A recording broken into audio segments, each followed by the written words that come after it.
یہ سنت کا وقت ملے گا۔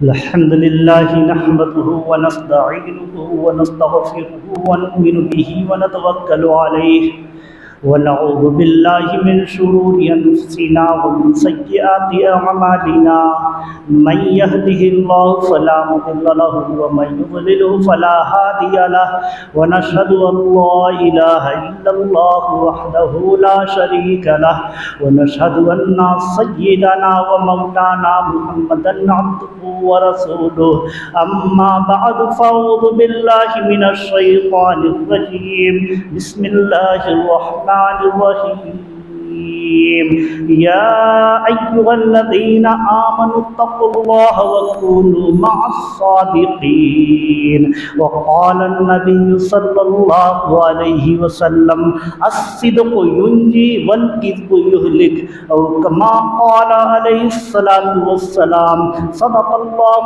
مولانا العلي العظيم وصدق رسوله النبي الكريم ونحن على ذلك لمن الشاهدين والشاكرين والحمد لله رب العالمين رب زدني علما رب زدني علما رب زدني علما رب اشرح لي صدري ويسر لي أمري واحلل عقدة من لساني يفقهوا قولي اللهم صل على محمد وعلى آل محمد وبارك وسلم في أول كلامنا اللهم صل على محمد وعلى آل محمد وبارك وسلم في أوسط كلامنا اللهم صل على محمد وعلى آل محمد وبارك وسلم في آخر كلامنا۔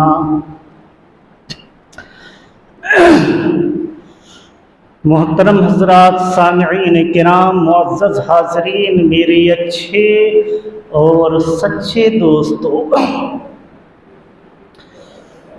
یہ مہینہ محرم الحرام کا مہینہ ہے، سال کا پہلا مہینہ۔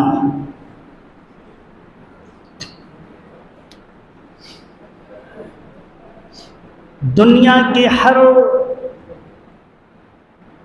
قوم کے پاس سال کے مہینے ہیں اور ان کا نام ہے۔ ہمارے پاس بھی سال کے مہینے ہیں اور وہ مہینے 12 مہینے ہیں، کیونکہ قرآن کریم نے فرمایا 12 شہرا، اللہ کے نزدیک 12 مہینے ہیں، اللہ کے نزدیک 12 مہینے ہیں۔ ہمارے یہاں بھی وہ 12 مہینے ہیں اور ان 12 مہینوں کے نام ہیں۔ سب سے پہلا مہینہ جس سے سال کی شروعات ہوتی ہے وہ محرم ہے، اس کے بعد صفر ہے، ربیع الاول ہے، ربیع الثانی ہے، جمادی الاول ہے، جمادی الثانی ہے، رجب ہے، شعبان ہے، رمضان ہے، ذوالقعدہ ہے، ذی الحجہ ہے۔ یہ 12 مہینے ہیں۔ یہ محرم کا مہینہ سال کا پہلا مہینہ کہلایا اور اس کو طے کرنے والے صحابہ کرام میں حضرت حضرت عمر فاروق رضی اللہ تعالیٰ عنہ ہیں۔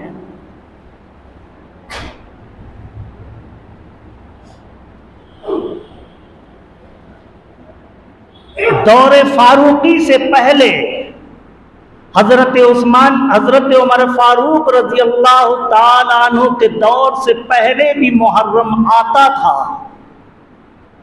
سال کے 12 مہینے آتے تھے، لیکن پہلا مہینہ نہیں تھا۔ محرم کا مہینہ پہلا مہینہ نہیں تھا۔ رسول اللہ صلی اللہ علیہ وسلم نے محرم کے مہینے کو پہلا مہینہ قرار نہیں دیا۔ تاریخ کی کتابوں میں حدیث کی کتابوں میں کہیں بھی آپ کو نہیں ملے گا کہ رسول اللہ صلی اللہ علیہ وسلم محرم الحرام کے مہینے کو سال کا پہلا مہینہ قرار دیے. نہیں، نہ قرآن نے پہلا مہینہ قرار دیا، نہ رسول اللہ صلی اللہ علیہ وسلم اپنی حیات میں اسے پہلا مہینہ بتا کے گئے. نہیں، آقا صلی اللہ علیہ وسلم دین کو کمپلیٹ کر کے گئے. اللہ تبارک و تعالی نے رسول اللہ صلی اللہ علیہ وسلم کے دین کو تمام کر دیا. رسول اللہ صلی اللہ علیہ وسلم اپنے اقوال سے، اپنے اعمال سے دین کے مسائل بیان فرماتے رہے، دین کی تشریح کرتے رہے. لیکن میں ایک بات بتاؤں کہ رسول اللہ صلی اللہ علیہ وسلم نے دین میں 95% مسائل بتائے، تقریباً 95%، اور 4-5% چھوڑ دیا، اس لیے کہ میرے بعد مجھ سے سبق لینے والے، مجھ سے تربیت حاصل کرنے والے خلفائے راشدین اس کو کمپلیٹ کریں گے. مجھ سے تربیت لینے والے، مجھ سے تعلیم حاصل کرنے والے، مجھ سے علم حاصل کرنے والے اس 4-5% کو کمپلیٹ کریں گے.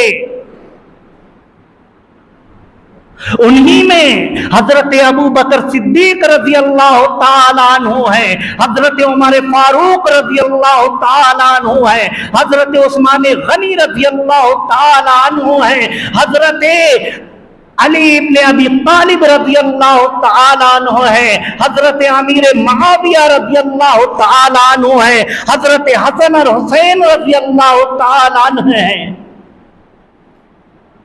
رسول اللہ صلی اللہ علیہ وسلم نے اسی لیے فرمایا تھا، علیکم بسنتی وسنت الخلفاء الراشدین المہدیین، تمہارے اوپر ضروری ہے کہ میرا طریقہ اپناؤ اور میرے خلفاء راشدین جو ہدایت پہ موجود ہیں ان کا طریقہ اپناؤ. وہ جو بات کہیں گے اپنی طرف سے نہیں کہیں گے بلکہ وہ قرآن اور حدیث سے بتائیں گے. گویا حضرت ابو بکر صدیق رضی اللہ تعالی عنہ کا فیصلہ، حضرت عمر فاروق رضی اللہ تعالی عنہ کا فیصلہ، حضرت عثمان غنی رضی اللہ تعالی عنہ کا فیصلہ، حضرت علی رضی اللہ تعالی عنہ کا فیصلہ اپنا فیصلہ نہیں ہوگا بلکہ نبی کا فیصلہ ہوگا، قرآن کا فیصلہ ہوگا.